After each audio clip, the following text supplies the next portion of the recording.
Hi, my name is Mark Brown, and I'm the Executive Officer for the Marin Wildfire Prevention Authority. And in April or in springtime, people often ask, so what's the fire season going to be like? So we've prepared this forecast based on data provided by the Northern Operations Geographic Area Coordination Center, Intel section. Yes, I know that's a lot, but it's an Intel section that works for the U.S. Forest Service and CAL FIRE based in Reading. And they put forth a lot of data that we can use regarding the fuel conditions, precipitation, expected weather during the summer, so on and so forth. So that's what this forecast that we are presenting today is based on. And, the fact of the matter is California always gets to a condition of being able to burn during the summertime. And we can't really say this is going to be the worst fire season ever, because it really depends on any ignitions that we have during the summer and the type of weather that we have during the summer. But what we can do is that we can look at the fuel conditions now and what we expect the fuel conditions to be later to see if we do have an ignition and we do have bad fire weather, how extreme those fires may be. So today we'll talk about the overall Northern California summary. We'll talk a little bit about the winter weather. We'll discuss the drought index and where we lay with that. We'll talk about the fuel conditions here in Marin, and then we'll look at the overall significant fire potential for Northern California. So the weather outlook for April to July is near to above normal temperatures and near to below normal precipitation. However, when we start talking about precipitation in the summertime, we know that we averaged less than a quarter inch during June and July. So when we say it's going to be near to below normal precipitation, that's really not saying all that much. We do know, based on the rains that we received in October and December, that the growing season started really early.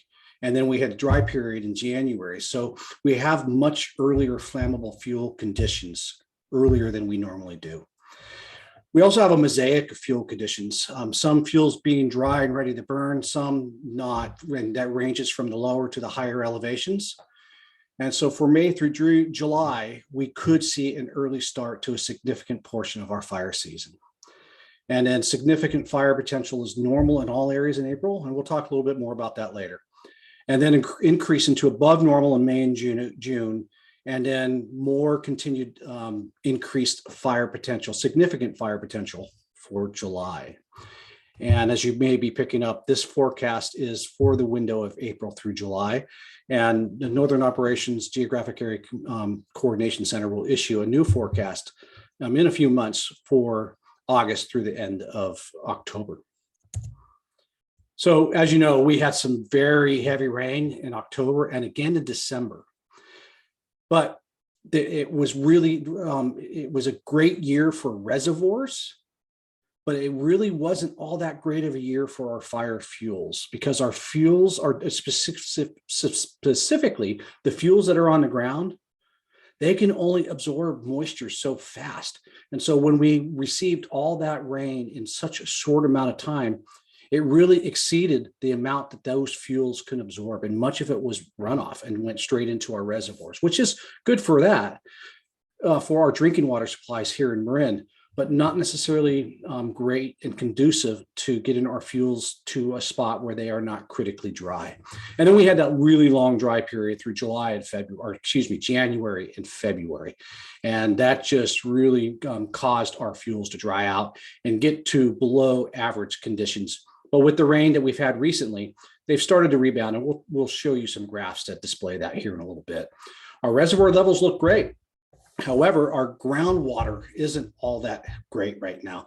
And that's really what feeds our live fuels. And so without good groundwater, our live fuels, our trees that are trying to grow, the shrubbery that's trying to grow, really doesn't have a really good base of water to draw from to be able to be healthy. So that creates live fuels that won't necessarily be able to be all that healthy.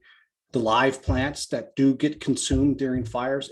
And then our dead fuels are going to most likely start at a deficit and lower than normal conditions when we enter into fire season. And then the drought index, it felt like in December that we were going to get out of the drought. And as you can see from this drought index, we haven't. And this is a second portion of a very protracted drought. And our fuel conditions are just at critically dry levels, unhealthy levels throughout the entire state.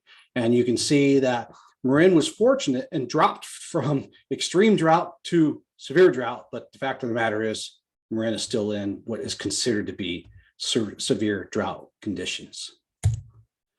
And now let's talk about the fuel. And this graph doesn't mean a lot until we give it a little bit of context. Over on the left, you see 100-hour fuel moistures.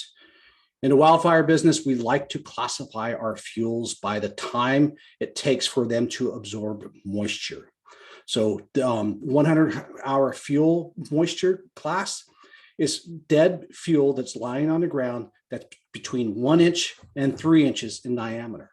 And what 100 hours means is that in 100 hours of a consistent humidity level, it will reach 2/3 of that humidity level. Well, obviously, the humidity is never at 100 or at the same level for 100 hours. So, but these fuels are the ones that will carry our initial attack fires into what we call extended attack fires and can help lead to significant and extreme fire behavior.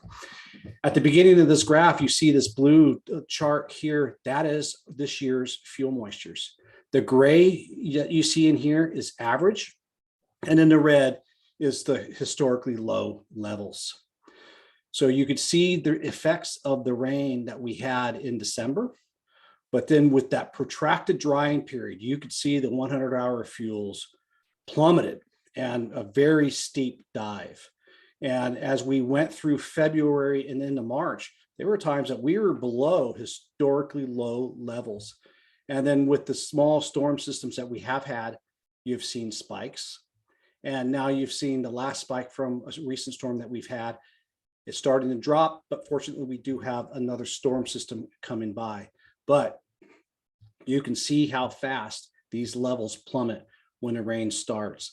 So I imagine the estimates are by May, June, that we are going to be below historical levels, but we probably won't be at or below the average levels, but we probably won't be below the historical lows. And then 1,000-hour fuels, those are from 3 to 8 inches in diameter. Again, those are what's laying on the ground. And these are the fuels that give us an indication of if that extended attack fire goes into that major conflagration that we see, that we have been seeing more throughout the state. Again, you see that the rains that we had in December, but then we have this plummet. And you can also see that since these are the 1,000-hour fuels, 10 times less reactive than the 100-hour fuels, that they have not been really reacting to the rain. And for the most part, they have been staying below the historic lows.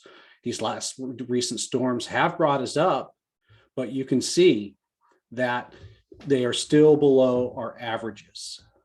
And so what that drives for us is that we can expect a similar plummet like this when the rain stops and we go into our historic dry period. California is almost always dry starting in May through October, and that dry period seems to be extending every year. So we can expect another significant drop. And I really do think the protracted years of drought are really making these fuels dry out all that much faster once the rain stops. So I do think our 1,000-hour fuels, once we hit the peak burning season, are going to be at historically low levels. And then we get into our significant fire potential. This is a relative scale. This is where we're talking about above normal, normal, or below normal. So, as we get into later months of the summer, the normal chances of significant fire potential are higher than we have in the early summer. So that's why it's a relative scale. So you see that in April, predicting normal significant fire potential for May because of that early drying that I discussed earlier and the fuel conditions that we are seeing for the 100 and 1,000-hour fuels, as well as the live fuel moistures that we are seeing. We do expect an increased potential for significant fire. And then once the snow melt and the snowpack in the Sierras and the rest of the Cascades and the coastal ranges, you can see that in June, much of the state is in increased chances of significant fire potential above normal. Just remember that.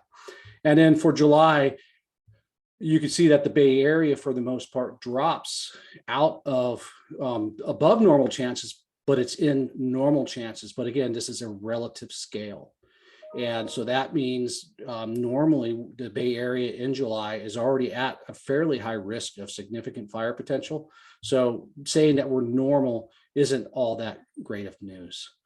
So I hope this has been informative for you. And if I was forced to give some type of prediction, I say that I suggest that we are at a spot where we can have a very similar fire season as 2021 if we get the ignitions that we had last year and we have the same type of weather. Thank you, and please reach out to me if you have any questions.